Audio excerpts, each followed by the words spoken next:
The Fiasco NASCAR series started off hot when Eric Olsen turned Jade Pagan on the final turn of the first ever Daytona 500 to get the win. Then we headed over to Richmond where we had a demolition derby and Bob Ross in the number 33 came out on top, getting his first ever win in the Fiasco NASCAR series. Then we went to Charlotte, North Carolina for our first 1.5 mile track. More carnage ensued and Karusa Kruzmaki walked away with the win.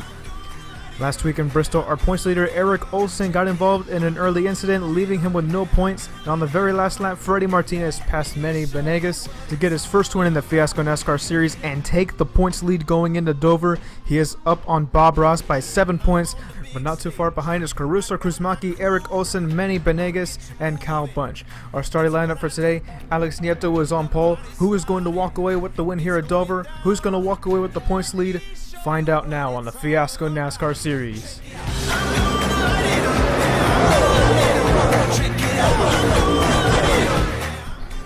Man, I don't mean to toot my own horn or anything, but I think that intro was pretty raw. So if you guys don't mind leaving a like for that intro, I put a lot of effort into it. I thought that was pretty cool. If you guys want to see more intros like that, be sure to let me know. But welcome, guys. We are here for our 5th race of the season out of 12. The points race is heating up as we're about to hit the halfway mark on the season. Alex Nieto starting on pole with Kenny Callaway following right behind him in that 88 car.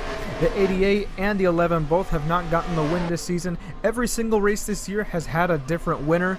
So expect something just like that here at Dover. And Kenny Callaway in the 88 trying to make a move, but you see in the back there is some carnage. We have the yellow flag coming out on lap 2. Coming across the line for lap 3, we're going to check what happened on the replay here. You see many drivers are involved, including Christian Torres. And here we are on the lap 1 replay. Rusty Shackelford is riding that high line, but then he gets a little bit tight with Christian Torres, but that doesn't cause the wreck. What causes the wreck is Jason Sambon coming up and tightening up with Christian Torres, and that causes Rusty Shackelford in that one car to start barrel rolling down the banking here at the Monster Mile at Dover. And then he gets hit by Christian Torres, absolutely arc-a-brate. A crazy wreck to start the race here. Alex Nieto is still up front here. Green flag comes back in the air with 7 laps completed. Actually, we're on lap 7. And you see Kenny Callaway super hungry for that lead there, trying to peek in that inside lane. He's right on his back bumper. He's going to try to force him up the track going into turn 3. But right behind him is Mike Grivna in that number 91 car, also trying to figure out how to get to lead. And yet the yellow flag is out once again. Jade Pagan is involved along with the 78 of Eric Lopez. Eric Lopez hasn't had the best season so far. He's been getting caught up in a lot of wrecks so far. Jade Pagan, remember, he got turned in the Daytona 500. And you see here the 56 of Jade Pagan carries a little bit too much speed going into turn 3, hooks the back bumper of the 78, and that sends them both into the wall. Luckily, nobody else got involved. You see Jade just didn't let up going into that corner, made for an easy incident there. And you see also more carnage happened later on in that lap. As the yellow flag already came out, Bob Ross hooks the 22 of Chris J. Chris J hasn't been having the best season as of late, but Bob Ross is within the top 5 of points. He really did not need that incident. So here we are on lap 13 as the green flag comes back in the air. We're coming back to the start for lap 14. Alex Nieto is getting pushed to the outside by Mike Grivna and that number 91 car. He's looking for second place, but Alex Cooper in that 00 made his debut last week at Bristol, got involved in an early incident, but looking to make up for it here at Dover. And you see Alex Cooper in that 00 trying to push 3 wide. Absolutely insane. You really don't want to be pushing 3 wide here at Dover. Turkalo Smickham's getting his nose in there, clipping Alex Nieto a bit, but they managed to keep it going. But there is a crash further back on the front straightaway.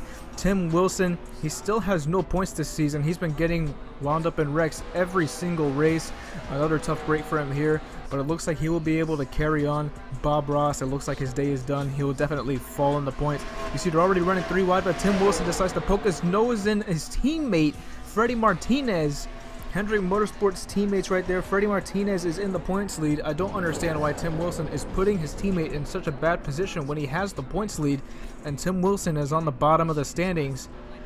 I don't know, they're going to have to sort that out themselves as we start following Tim Wilson. You see he just gets up a little bit too high, not enough room to go around on the track, and Tim Wilson once again gets involved in another crash.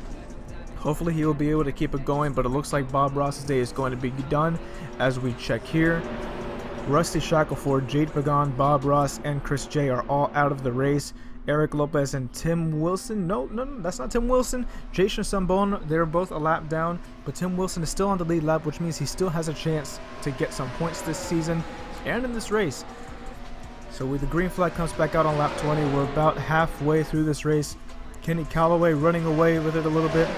As we advance further into the lap, you see everybody's getting really stacked up in this middle pack here. You see there's a wreck going on the back end. Los Fiasco gets turned by his good friend Sean Rodriguez, Jason Sambon, Dario Perales, Kyle Bunch. Fiasco is in between the apron and the banking, cannot move his car. Perales is able to keep it going. Fernando Luna has heavy damage on the front end.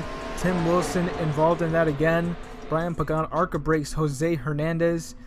And we see on the lap 21 replay, just coming off of turn 4, the 17 hooks the 12. And that was a pretty familiar sight. Remember what happened in the Coke Zero Sugar 400 last night. And Fernando Luna with absolutely nowhere to go in that 10 car just runs into the 2. Not enough time to react. You see Kyle Bunch gets involved. John wiggles stiff. And it's looking like an absolute junkyard in the entrance of turn 1. And you see further in the back, Brian Pagan, Eric Olsen, and John Wigglestiff just get way too tight coming off of turn 4. That causes the second incident. And 2 incidents come together. It just looks like mayhem. And we're hopping on board here with the points leader, Freddie Martinez, to see exactly how he got out of this situation. Right in the back of the 9, right behind number 8 of Eric Olsen, avoiding all the smoke, goes to the outside, and is able to get out of there with absolutely no damage. Absolutely crucial of him to get out of that situation if he wants to maintain the points lead. As green flag comes back out in the air with 15 laps to go, Kenny Callaway is going to try to run away with this one. He gets a really good jump off of the line and leaves Mike Grivna in the dust. And we have the lapped car of Eric Lopez trying to stay out of the way of the leaders, but Alex Cooper goes to the inside, forcing 3 wide with the lap car. Not the smartest of moves, but he's able to make it work. Clears him coming out of turn 4 and is getting tight racing towards the back. However, that wouldn't matter too much as the rest of the race was pretty uneventful.